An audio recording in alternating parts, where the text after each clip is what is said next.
Sergeant Joe Harris lived in Rio Rancho for more than 25 years, and to many, he was more than just a cop.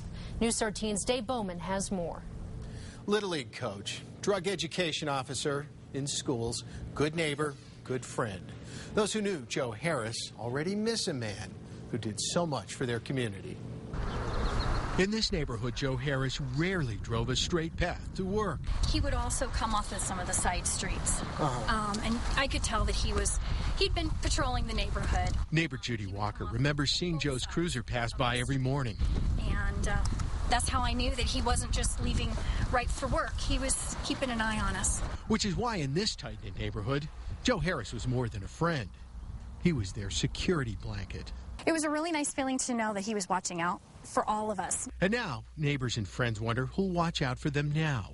Business owners all over Rio Rancho share the concern and the grief. They, too, were Joe Harris's neighbors. My son and his sons kind of grew up together. Harris was a frequent visitor to George Meyerson's hardware store. Last Saturday, Harris stopped by to get a new set of keys made.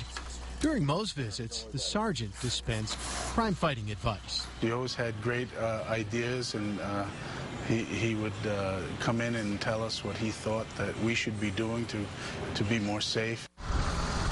On this tough day in Rio Rancho, Judy Walker took time to watch the motorcade carrying her friend home.